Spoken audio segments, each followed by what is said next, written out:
AFC West up first, and we're going to talk the Denver Broncos, playoff team last year, finishing 10-7, 11-6, trending towards the over, and a great team to bet on, 12-5 against the spread. So, Teddy, I'll throw it over to you.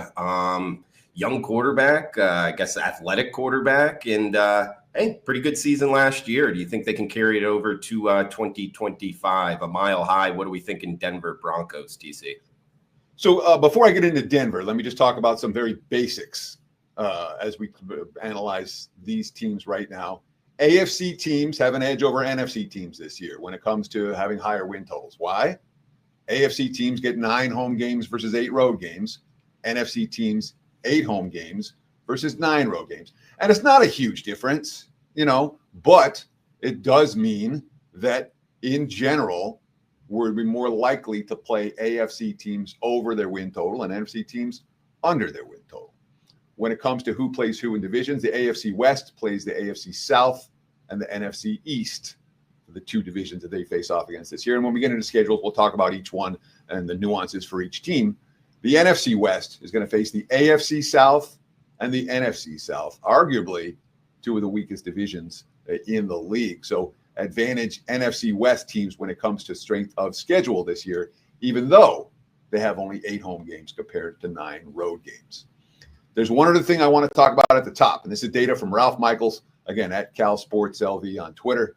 And Ralph's, long-term database stuff is so strong, I want to share it when I get it. And these are 2 issues when you talk about the highest teams and the lowest teams. Win totals in the NFL of 10 or higher since 2015. 16 cashes on overs in 51 tries. 16, 28, and 7 pushes. So the highest win totals, not been good bets to go over the total, so 10 plus. The lowest win totals of 5.5 or lower, 7 cashes on overs in 22 tries during that span. 7, 12, and 3 to the under. So the highest teams and the lowest teams when it comes to totals over the last decade have not been good for over bettors. They've both been good for under bettors. So 2 things worth noting at the top. Now, let's talk about the Denver Broncos. Currently lined, I'm seeing mostly, there's 9s and 9.5s for Denver out there in the betting marketplace right now. 9 being the prevailing number, but there are certainly 9.5s out there. A team that made some interesting win now moves this offseason. But we talk about their starting point. Last year, they were lined as a 6-win team. They went 10-7. The year before, lined as an 8.5 win team. They finished 8-9. 5-12 the year before that. 7-10 the year before that. 5-11 before that. 7-9 back in 2019. So this recent improvement for Denver is recent. The franchise was not in great shape pre-Sean Payton. And of course, there's good continuity under Payton. Again, 8-9, then 10-7 last year with the rookie QB and Bo Nix. He's now in his 3rd year on the job. Joe Lombardi, the offensive coordinator, 3rd year on the job. Vance Joseph, defense coordinator, 3rd year on the job. Continuity. Payton picked the right guys. He picked his guys. And obviously, they've all stuck around. So that's a positive for Denver when you look at the arrow pointed upward. Last year, rookie QB, can't be shocked for a team that went 10-7. They went 1-5 in 1-score games a year ago. So that's an area where you would expect at least some improvement this year. Denver near the bottom of the 1-score game category a year ago. Now, 2 things that happened last year that aren't necessarily going to happen this year. One, they were very healthy last year. They were tied, I think, 2nd in the league for the fewest guys playing in games. Meaning not necessarily fewest guys lost to injury, but it wasn't like they had to play 80 guys during the course of the season. So they were fairly healthy last year. And also last year, notably easier than average schedule. Top quartile based on my powering numbers when it came to the easier schedules in the league. So the way I do strength of schedule is not the standard way. I use my powering numbers the week the game was played. And I find that to be a really valuable tool as I break down these teams, because I'm not looking at any mainstream numbers. I'm not looking at what the record was at the end of the season. I'm looking at where was this team, how good was their opponent the week they played them. And you add them up, you figure out some pretty good strength of schedule differences. So Denver faced a relatively easy schedule last year. Now, the Broncos came into the offseason where they had $32 million in dead money remaining from Russell Wilson's contract. So they still had salary cap issues from Wilson. So it wasn't like they could go crazy in free agency. That being said, a couple of big moves, if the guys can stay healthy in that regard. Drake Greenlaw and Talanoa Hufanga from San Francisco, the linebacker and the safety. And they're big moves. These are two guys who have played for titles. And the tight end, Evan Ingram, is supposed to be an impact player for this offense, especially when we're talking about a young QB in Bo Nix. They re-signed DJ Jones. That was the big re-signing in the offseason at defensive tackle. And, of course, in the draft, they went cornerback, running back, wide receiver with their first three picks. Cornerback Jahadi Barron out of Texas gives them a secondary that looks really good on paper. A couple of edge rushers as well from LSU and Alabama, Robinson and Jones in the third and fourth round that could have an impact for them. Now, and I like the running back, R.J. Harvey, as well, the kid out of UCF. They went into the draft with issues at running back, receiver, and cornerback, and that was their first three picks, running back, receiver, and cornerback. So they did, I think, a pretty good job of filling their roster needs. When it comes to the schedule this year, again, AFC West teams play AFC South and NFC East. Denver's three extra games, Cincinnati, Green Bay, and the Jets. So mediocre when it comes to how tough it is. They got a chance for a good start. They got the Giants, the Jets, the Colts, and the Titans all in the first 7 weeks of the season. The closeout for Denver is kind of tough. KC, at Washington, at Vegas, Green Bay, Jacksonville, at KC, and the Chargers. So there's a chance this team could get off to a hot start and then stumble a little bit down the stretch. That would be a concern if I like Denver over their win total. But in general, arrows pointed upwards for the Broncos, even though I do have some concerns. And they're certainly not being priced as a mediocre team. They're being priced as a playoff contender in the marketplace for 2025. A reminder, check out Teddy Cover's 2025 NFL season win report. It is up and available. It does include 17-4, 81% on his 5% big tickets over the last 25 years. So Teddy Cover's season win total report is a good one to get. It is one that I use personally in my betting. Kansas City Chiefs, of course, winning the AFC West, 15-2 last year, although just 8-9 against the spread. You might remember towards the middle of the season, it was really a rough stretch against the spread for the Chiefs, slightly under trenders. And of course, I got to bring up Super Bowl losers last season. So Teddy, I'll bring it up. Teddy, Kansas City Chiefs 2025 team preview here. Yeah, Chiefs lined at pretty much 11.5 is the prevailing number. A little bit of juice to the under at some books for Kansas City. And again, if you want to talk about a coach who you're going to lose money betting against when it comes to under season wins, Andy Reid in Philadelphia, and he was in Philadelphia from 99 to 2012. This guy's been a head coach forever. My entire time in Vegas, Andy Reid's been a head coach. And in Philadelphia, I think each of his last 10 years, he had a winning, he went over the win total. Look at what he's doing in Kansas City. Again, they were 11-5 last year, or lined at 11.5 wins last year. They went 15-2. They were lined at 11.5 the year before. They went 11-6, either lose by a half game or push. 14-3 the year before that, 12-5 before that, 14-2, 12-4. Hard to play unders with Andy Reid teams. Andy Reid's the most success. He's when it comes to regular season success, he's second to none in the modern era. And obviously now in his 13th season in Kansas City, Matt Nagy's back as the OC. Spags is back as 7th year as a defense coordinator. You talk about their point spread failures last year. And of course, KC went 11-0.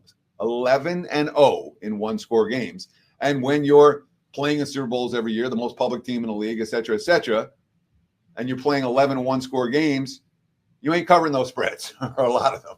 And certainly that was the case for KC. A lot of more, I believe they had the most win/no covers than any team in the league. Before I talk about some of the additions and subtractions in the offseason, I do want to ask for one simple favor for you guys. If you like this type of analysis, just give me a thumbs up. Boom, click right now. Done. Problem solved. Thank you. If you want to comment below, we appreciate all the comments, and both Drew and I get in the comment section and answer them multiple times during the week. And of course, if you haven't done so already, what do we got? 200,000 plus have now signed up for the WagerTalk YouTube channel. Do that now if you're interested in getting instant alerts every time these videos go live, like they do every Monday right now, 8 a.m. Pacific time, 11 Eastern. For Kansas City, additions, not much. I mean, this is a team that has significant salary cap issues where you restructured Patrick Mahomes for a $450 million deal, that restructured Chris Jones with a $158 million deal, re-signed Nick Bolton, re-signed Trey Smith, all, big money deals. There's depth issues for Kansas City right now, and there's offensive line issues for Kansas City as well. You lose Joe Thuney, obviously, Tershawn Watton, Justin Reed, a couple of key defensive bodies for Spags and Reed.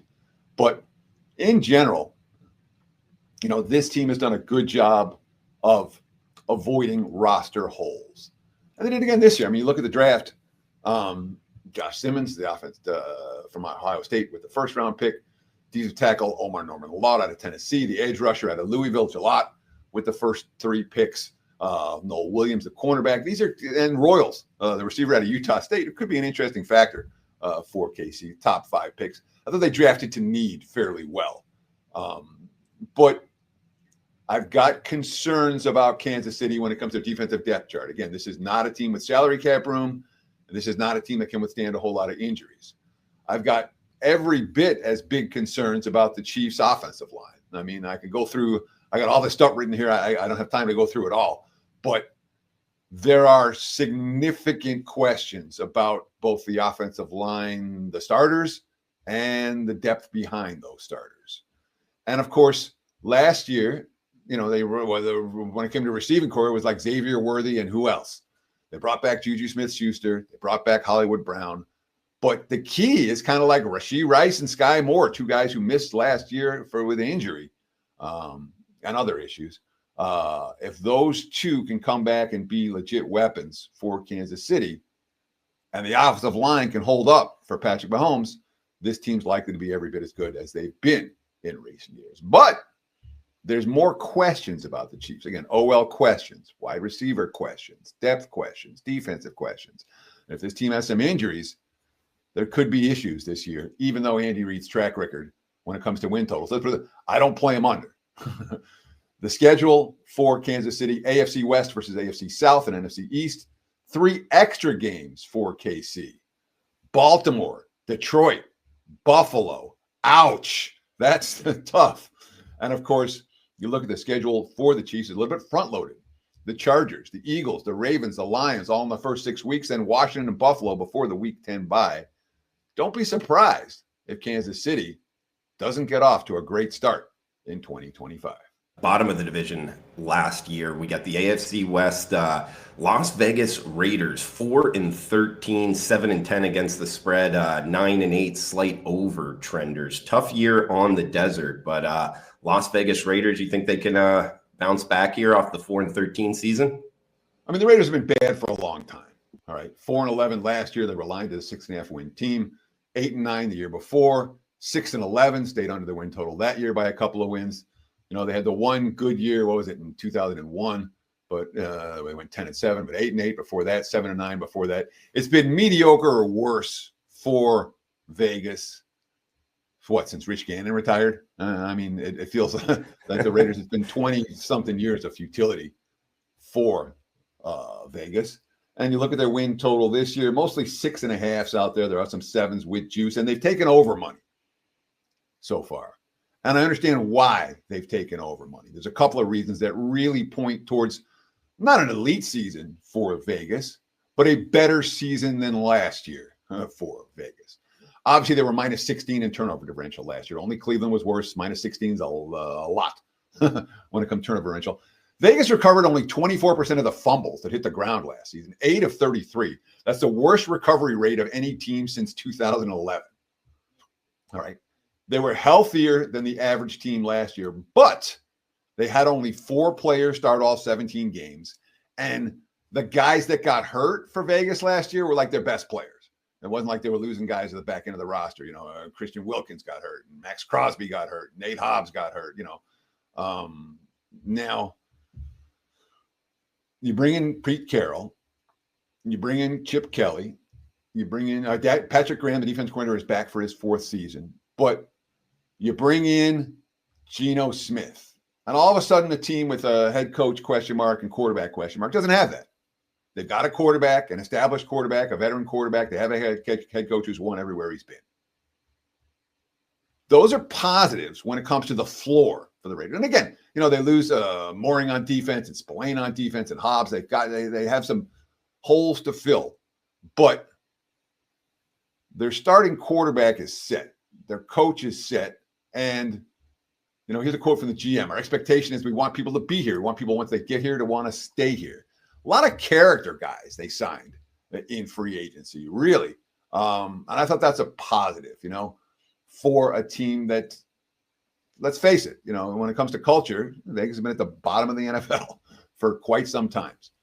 So the biggest takeaway that I have for the Raiders offense, and again, I asked Njonti from Boise State with your top pick. That's a win now pick, Everything that I see from the Raiders, Jack Betch, the number 2 pick, and then, loaded up in the 3rd round, 2 offensive linemen and a cornerback.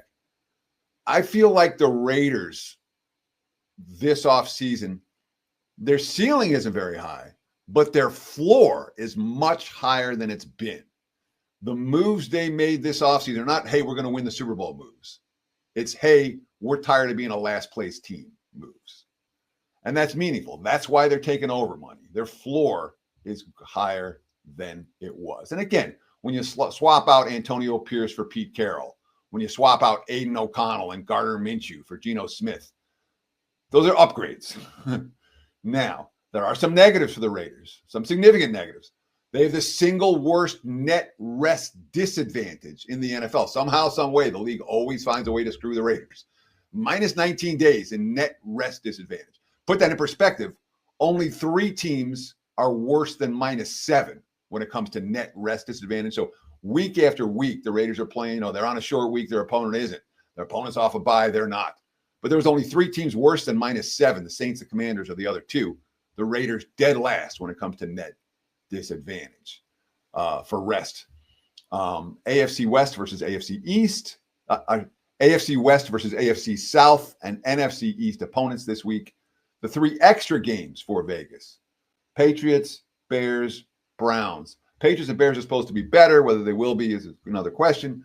Browns, not so much, but not impossible to win games. And they do have lots of winnable home games. Look at them down the stretch. Chicago, Tennessee, Jacksonville, Dallas, Cleveland, the Giants. Those are winnable home games. That being said, how much home field edge do the Raiders have? Well, they went 2-6 on this field last year, straight up. So the home field edge for the Raiders has not been as good as it's cracked up to be. And of course, you're talking about a destination location and a team that doesn't have a ton of season ticket holders. Put those 2 factors together, and just about every opponent that comes to Allegiant Stadium has had significant crowd support. The Raiders, yeah, they have crowd support, but it's not one of these stadiums that they're the only team that's getting crowd support game in and game out. Teddy, like the breakdown, man. And guys, any questions, fire away in the comments. I know it's June, we're talking the NFL, but we haven't had many comments, questions, the first couple shows here. So we'd love to have some. We'll answer them on the show. But Teddy, just to give you a break, because you're doing some great analysis on these teams, man. My notepad is full here. In terms of the home field advantage, you're there in Las Vegas. I know we're doing the show for the sports bettors, but I guess it could have an impact on betting the Raiders. Do you think the home field advantage, in your opinion, is due to Las Vegas in general, or do you think it's because the team hasn't been that great, therefore people aren't showing up? If you had to choose kind of one or the other, where do you think it falls on the spectrum? Like, if they had a better team, would they have a better home field advantage? And how much would that be? Yes, if they had a better team. Vegas is a front runner town, Okay. We want that being said, opponents plan trips to Vegas based on the weekend that their team's playing. When Cleveland comes out here, it's going to be all that stadium will be full of Browns fans. All right. If the Raiders were better, fewer people might sell their tickets on the resale market, sure. I guess. But I think there will, the fact that this is a destination location almost ensures that the Raiders' opponents will always have some crowd support, or will generally have some crowd support. And I would say, the NFL in general doesn't have a big home field edge anymore. If you're pricing it at more than 2.5 points at the most, I would never price it more than 2.5. I mean, 2.5. You can make an argument it's 1.5. And the Raiders would be in the 1.5 category for how much I'm going to adjust for home field. There's not a huge edge in that regard. Okay. And for just for college football, how high would you go with home field advantage? Some of them are worth, if a Penn State whiteout game is worth 5 or 6, Okay. But I also, over the years, my home field edge across sports, less and less and less and less, Mm-hmm. And really 5 or 6 in my mind is a lot for college. There's not a lot of teams, and even in the modern era, I'd hesitate to go above 4. Now, let's talk about the LA Chargers. Since 2019, well, they went 11-6 last year, lined as a 9-win team. Prior to that, 5-12, 10-7, 9-8, 7-9, 5-11. They've been largely mediocre. Last year, they were pretty good. They were a playoff team. Jim Harbaugh in his second season on the job. Greg Roman back as the offense coordinator. Jesse Minter back as the defense coordinator. We like the first-year head coach whose coordinators both come back. It means he picked the right guys. And, of course, this year, LA lined pretty much 9.5 across the board, pretty close to minus 110 either way. Last year for LA, a couple things really worked in their favor. Plus 12 turnover margin. Only Buffalo and Pittsburgh were better in that regard. So they were on the right side of the turnovers.